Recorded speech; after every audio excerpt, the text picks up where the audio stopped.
Welcome to Donmar TV News Channel. Mga kabrigada, pinangunahan po ni Pangulong Rodrigo Duterte ang pagbubukas ng Tarlac Interchange hanggang Aliaga Station ng Central Luzon Link Expressway sa Tarlac City.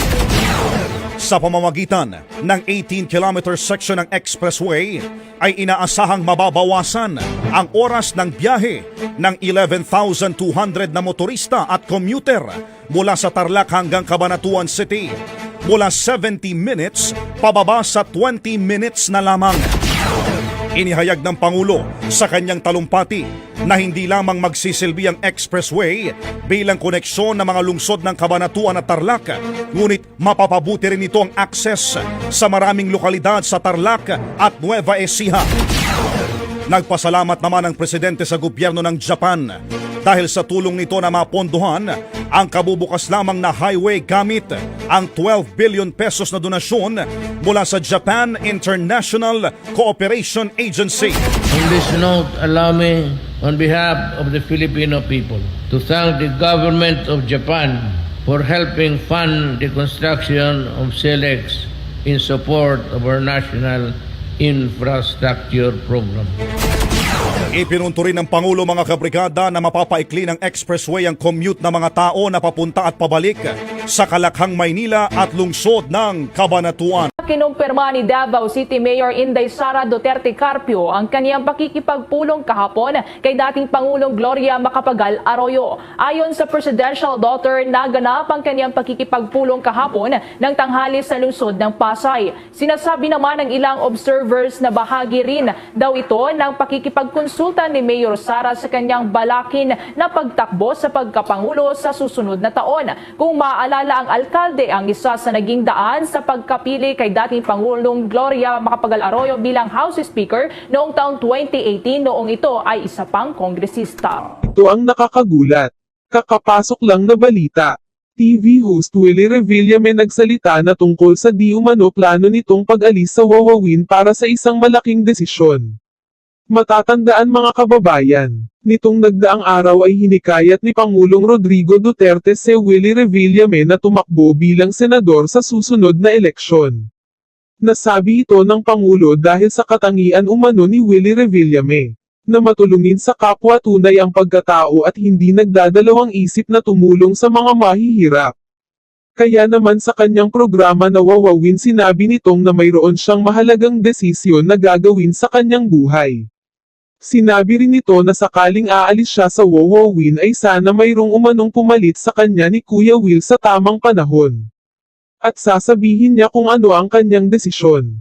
Dagdag pa niya, mga kababayan, mawala man daw siya, ay gusto niya mayroon pa ring isang host ang makakausap natin kung sakaling kung ano man ang magiging desisyon nito sa buhay na mabigat ay ipagdadasal niya ito at pagdidesisyonan ng mabuti. Mga kababayan, hindi pa nagbigay ng iba pang detalye ang TV host na si Willie Revillame kung ano ang pasabog at malaking desisyon na gagawin niya. Samantala, mga kababayan, bumaha naman ang suporta kay Kuya Willie Revillame galing sa mga netizens kung sakaling tanggapin niya ang alok ni Pangulong Duterte na tumakbo bilang senador sa 2022 national election. Pumunta kayo ni Senator Bongbong kay Mayor Sara at sabi nyo nga hindi politika pinag-usapan. Pero may mga kaibigan din kami sa media na nagsasabing mukhang Duterte Bongbong. Ngayon po, malakas na malakas ang ugong na may humihilot para maging running mate ni Mayor Sara, si Gibo Teodoro. Nung isang linggo, kausap ko yung biyanan ko, sabi niya, "Nak, maniwala ka sa akin." Kasi hindi nyo naitatanong, yung biyanan ko, pure-blooded Ilocano. Taga Ilocos Norte po. So sabi ng biyanan ko, "Maniwala ka sa akin, anak, tatakbo si Bongbong ng presidente." Ano po bang real score, madam? Well, syempre, pag-usapan din ng politika, pero yung ganon-ganon lang kwento-kwento, tatakbo ba si Sara, ano ba tatakbuhan ni Bongbong? Sabi nga namin, maaga pa, dapat yung mag-ama talagang maghusga at magdesisyon. Kasi alam naman natin na napaka-popular ni Presidente Duterte, na malamang siya ang kauna-unahang presidente na pipili, mag-e-endorso ng kanyang successor. Usually kasi talaga namang opposite na opposite ang sumusunod na presidente presidente. Pero sa kanya, sa palagay ko, sa popularidad niya, sa pagmamalang Pilipino sa kanya, siguro ma-endorse niya ng todo yung susunod sa kanya. Ngayon, yung kung tungkol kay Bongbong, open naman si Bongbong. Ang sabi ko lang kay Bongbong, pwede ba huwag na tayo matalo? At napakahirap naman matalo kahit ano pa, manalo naman tayo ngayon. So, open-minded naman si Bongbong. Sabi ko nga kay Mayor Inday, handa naman kami.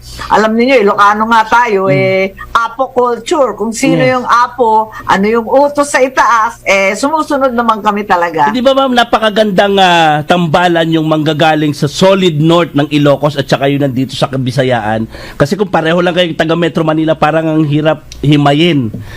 Yung Davao and yung Mindanao at saka kasama yung solid, naniniwala pa rin po kami, pasensya na kami na solid north pa rin ang Ilocos, mama. Oo nga. Naniniwala pa rin kami kahit na. pa paano, ang Ilocano, very clannish talaga, very tribal tayo So, katulad rin ng Bicolano, talagang gustong-gusto iboto yung katribo, ika nga. So, yun nga, maganda naman kapag North and South may united. Tingnan natin, kasi depende rin, kasi para sa akin, maganda rin na si Presidente Duterte ay tumakbo ng Vice President. Pagkat ayoko yung ICC na yan na nanghihimasok dito sa Pilipinas. Wala naman silang pakialam. May soberanya naman ang Pilipinas, may sarili naman tayong lihitimong nahalal na gobyerno, kompleto naman yung ating mga korte. Bakit sila nakikialam sa internal affairs? So, ako okay din sa akin na si Presidente Duterte mag-vice. Alam nyo, Senadora, last na lang ito yung spokesman ni former Senator Bongbong, si Vic Rodriguez, ay guest ko rito mga 3 weeks ago. At tahasan niyang sinabi, Ray, tatakbo si Senator Bongbong for a higher position, hayaan na lang natin na siya magsabi. Ma'am, confirmation naman po, kapatid niyo yon. Tatakbo ba for a higher position? Hindi ko alam kasi napag-usapan din napag-usapan din I don't know kung anong usapin nila ni attorney kasi ang alam ko si Bongbong open naman yan miski mag-senador. Kaya okay din lang. Biruan nga namin bakit dalawang magkapatid na senador? Sabi meron naman kayo Tano Sisters and Brothers. Oo nga, tapos sabi ko hindi bale, tatlo naman tayo kasi nandyan si Ading Grace po. Tatlo tayo magkapatid. Yes, ayun naman. So, ang pagkaalam ko, open naman si Bonget, miski anong position, pero nakakatawa nga siya kasi binibiro namin, tagaluto na lang tuwing linggo kasi jobless siya.